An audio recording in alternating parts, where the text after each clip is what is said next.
नमस्कार साथियों, मैं अमित कुमार और आप देख रहे हैं बिग न्यूज। फिलहाल हम मौजूद है प्रेम नगर स्थित कुंभार धर्मशाला में, जहां पर आज 130वें बाबा साहब अंबेडकर के जन्म दिवस के उपलक्ष्य में यहां पर एक आयोजन किया गया है और मैं आपको आयोजन की कुछ झलकियां दिखाना चाहूँगा। जैसा कि आप तस्वीरों में देख पा रहे हैं कि यहाँ पर बाबा साहब अंबेडकर की तस्वीर लगाई गई है, महामना ज्योतिबा फूले की तस्वीर लगाई गई है और मान्यवर साहब की भी तस्वीर यहाँ पर लगाई गई है। और यहाँ पर जो भी गणमान्य व्यक्ति आ रहे हैं वो फूलों से अपने जो है यहाँ पर जयंती को मना रहे हैं। और यहाँ पर एक मंच भी बनाया गया है। मंच के ऊपर जो यहाँ शहर के जो है प्रबुद्ध नागरिक बैठे हैं, समाज सेवी बैठे हैं। और आपको एक चीज़ और भी बता दूं, आज जो है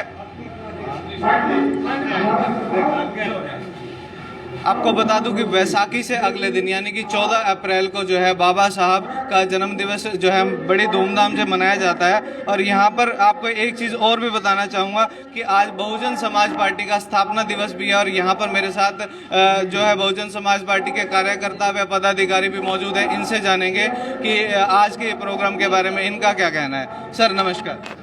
नमस्कार जी, जय भीम जय भारत। मैं बहुजन समाज पार्टी जिलाध्यक्ष और मैं जिलाध्यक्ष बहुजन समाज पार्टी का, और बाबा साहब की जो 130वीं जयंती मनाने का कार्य हम कुमार धर्मशाला में करने लग रहे हैं जी, बहुजन समाज पार्टी के तत्वाधान में। क्योंकि बहुजन समाज जो बाबा साहब का जन्मदिन मनाने का कार्य है, क्यों बाबा साहब को भूल चुके थे सभी। मान्यवर साहब कांशीराम ने बाबा साहब को इतिहास का बताने का कार्य किया और बहुजन समाज पार्टी की स्थापना की मान्यवर साहब कांशीराम ने।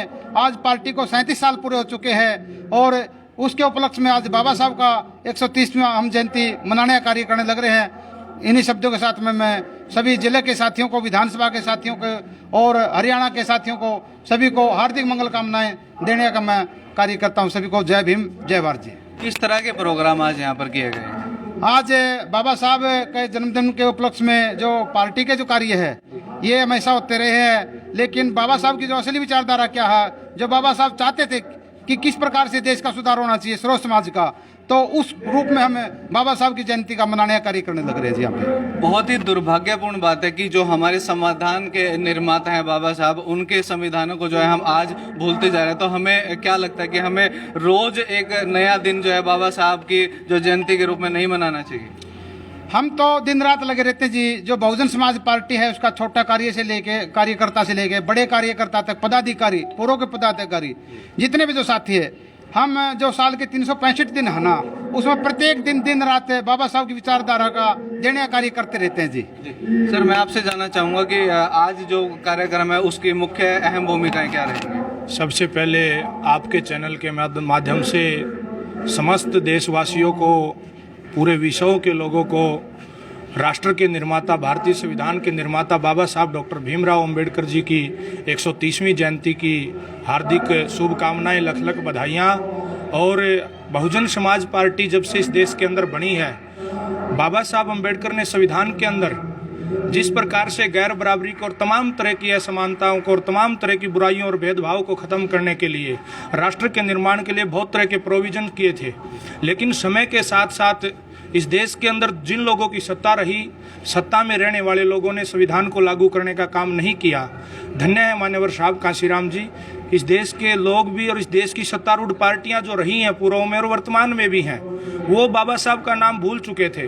मान्यवर साहब कांशीराम जी ने 14 अप्रैल 1984 को बहुजन समाज पार्टी की स्थापना, जो दिवस आज जो बहुजन समाज पार्टी का है, स्थापना दिवस पे मान्यवर साहब कांशीराम जी ने अपने लाखों करोड़ों कार्यकर्ताओं के साथ इस बात का संकल्प लिया कि बाबा साहब अंबेडकर जो संविधान हमारे को बना करके दे करके गए हैं, हम अपनी पार्टी की सत्ता स्थापित होने के बाद इस देश के अंदर हम संविधान को लागू करने का काम करेंगे। जो संविधान 55 साल तक कांग्रेस ने लागू नहीं किया और भारतीय जनता पार्टी के लोग उस संविधान को बदलना चाहते हैं। और जब पूर्व में उत्तर प्रदेश के अंदर बहुजन समाज पार्टी की राष्ट्रीय अध्यक्षा परम आदरणीय आयरन लेडी बहन कुमारी मायावती जी के नेतृत्व में उत्तर प्रदेश में जब जब सत्ता आई, तो माननीय बहन जी ने सर्व समाज के लोगों के उत्थान के लिए संवैधानिक जो व्यवस्था है उसके अनुसार कार्य करने का काम किया। सर मैं आपसे जानना चाहूंगा कि जैसे कि बाबा साहब ने हमें संविधान दिया, तो आज अभिव्यक्ति की आज़ादी को जो है छीनने का काम कर रही है मौजूदा सरकार। जो किसान है आंदोलन के लिए हमारे दिल्ली बॉर्डर पर बैठे हैं और किसान आंदोलन कर रहे हैं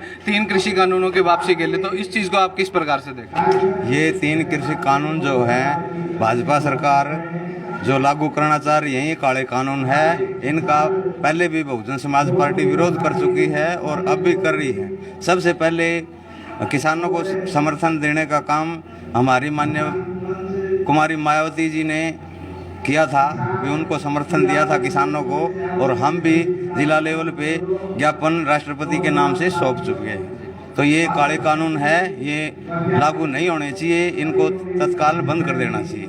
जय भीम। तो ये थे मेरे साथ बहुजन समाज पार्टी के कार्यकर्ता जो आज प्रेमनगर स्थित कुमार धर्मशाला में बाबा साहब अंबेडकर की जयंती को बड़े हर्ष और उल्लास के साथ मना रहे हैं। और इनका जो कहना है कि इसी प्रकार से, जिस प्रकार से बाबा साहब अंबेडकर ने हमें संविधान दिया, तो हमें उनके संविधानों को इसी प्रकार से चलना चाहिए। तो वीडियो का सिलसिला यूँ ही चलता रहेगा, तब तक के लिए लेता हूँ इजाज़त। आप देख रहे हैं सिटी बिग न्यूज़। धन्यवाद।